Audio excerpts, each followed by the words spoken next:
On nous a toujours dit que le MH370 s'était écrasé, mais personne ne vous a dit qu'il avait continué à voler. Pendant 7 heures, sans radar, sans message, comme s'il fouillait quelque chose. Et ce que le satellite enregistré cette nuit-là change tout. Voici le vol que le monde n'aurait jamais dû perdre. Quand le MH370 disparaît des radars civils, une certitude s'installe presque immédiatement. Dans les salles de contrôle, dans les rédactions, dans les familles. L'avion est perdu. Probablement écrasé. Quelque part entre la Malaisie et le Vietnam. Mais cette certitude est fausse. Car pendant que le monde pleure déjà, le Boeing 777 continue de voler. Silencieusement. Méthodiquement. Comme un fantôme traversant la nuit. Ce que personne ne sait encore, c'est qu'un système discret, presque oublié du grand public, enregistre quelque chose d'anormal. Un système qui ne sert pas à surveiller les avions. Un système conçu pour envoyer des factures. Son nom, un Marsa. Les manchacs, des battements de cœur numériques. Toutes les heures environ, le MH370 échange un signal automatique avec un satellite géostationnaire d'un Marsa. On appelle cela un handshake.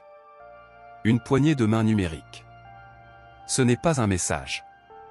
Ce n'est pas une position GPS. C'est juste un « Je suis toujours là ». Même quand tout est éteint. Même quand le cockpit se tait. Même quand l'avion ne répond plus à personne. Et cette nuit-là, après la disparition officielle du MH370, les handshakes continuent. Encore. Et encore. Et encore. À chaque pigne, une vérité dérangeante se dessine. L'avion n'est pas tombé. Il vole toujours. Pendant cette longue heure. Un avion invisible, mais traçable. Les ingénieurs d'un Marsa n'ont pas accès à une carte précise. Ils n'ont pas de coordonnées exactes.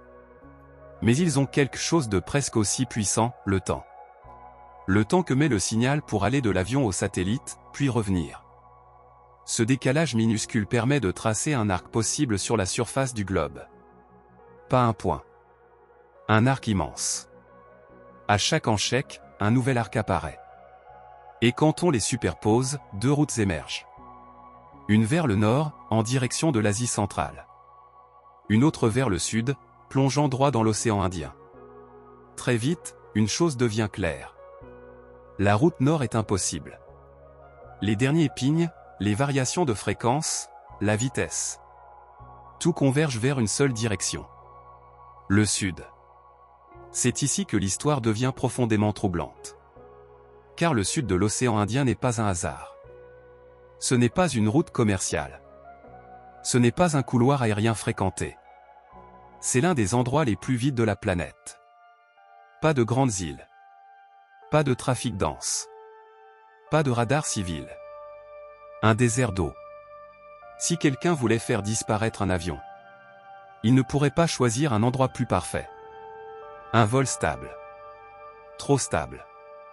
Les données Inmarsa révèlent autre chose. Quelque chose de glaçant.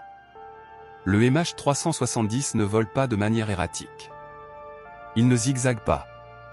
Il ne semble pas en détresse. Il suit une trajectoire cohérente, presque propre. À altitude de croisière. À vitesse constante. Comme si quelqu'un ou quelque chose contrôlait encore l'appareil. Ce n'est pas un avion en train de mourir. C'est un avion qui voyage. Le silence absolu. Pendant ces 7 heures, aucune radio. Aucun message. Aucun appel de détresse. Et pourtant, à bord, tout fonctionne suffisamment pour maintenir le vol. Ce silence n'est pas une panne. C'est une absence volontaire de communication. Car sur un Boeing 777, perdre tous les moyens de communication sans provoquer une urgence visible est extrêmement improbable. Chaque minute qui passe rend l'hypothèse de l'accident de plus en plus fragile. Le monde croit à un crash, à tort. Pendant que l'avion poursuit sa route fantôme vers le sud. Les opérations de recherche se concentrent ailleurs. Des bateaux sont envoyés au mauvais endroit. Des avions survolent une zone vide. Le MH370 est déjà loin. Très loin. Invisible. Intouchable. La dernière poignée de main. Puis, après des heures de vol dans l'obscurité totale, arrive le dernier en chèque. Un dernier signal. Faible. Fatigué. L'avion est à bout de carburant. Ce dernier ping trace un ultime arc. Au cœur de l'océan Indien Sud. Après ça. Plus rien. Pas d'explosion détectée. Pas de signal brutal.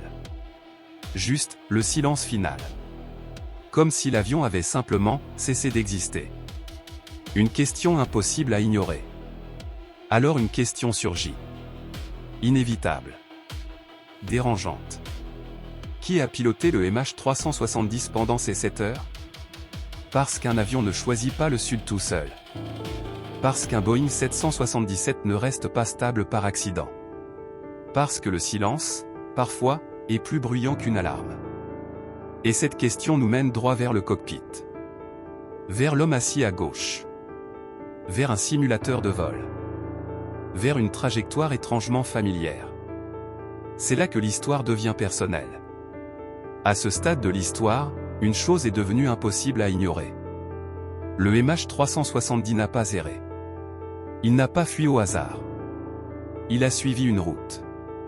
Et toute route commence quelque part. Elle commence dans un endroit précis. Un endroit verrouillé. Un endroit où seuls 2 hommes avaient accès. Le cockpit. Le commandant de bord s'appelait Zahari Ahmad Shah. 53 ans. Plus de 18 000 heures de vol. Un pilote respecté, expérimenté, calme. Aux yeux de ses collègues, rien d'inquiétant. Aucun antécédent disciplinaire. Aucune erreur majeure dans sa carrière. Mais après la disparition, une autre facette de sa vie émerge lentement. Chez lui, les enquêteurs découvrent quelque chose d'anodin, en apparence. Un simulateur de vol personnel. Un cockpit reconstitué. Des logiciels de simulation avancés. Rien d'illégal. Rien d'exceptionnel pour un pilote passionné. Sauf pour un détail. Une route qui ne devrait pas être là. Dans l'ordinateur du simulateur, des données sont retrouvées. Parmi des centaines de vols virtuels, une trajectoire attire immédiatement l'attention. Une route vers le sud de l'océan Indien. Une route qui ne mène à aucun aéroport. Une route qui s'arrête au milieu de nulle part. Officiellement, cette route serait ancienne. Incomplète. Sans lien direct. Mais dans une enquête où chaque détail compte, ce genre de coïncidence devient un poids. Trop précis pour être ignoré. Trop similaire pour être rassurant. L'une des premières explications avancées est celle de l'hypoxie. Un problème de pressurisation. Une fuite lente. Presque imperceptible. Dans ce scénario, les pilotes tentent de réagir, mais perdent conscience en quelques minutes. Les passagers, eux, ne sentent rien. Pas de douleur. Juste une somnolence écrasante. L'avion continue alors seul. En pilote automatique.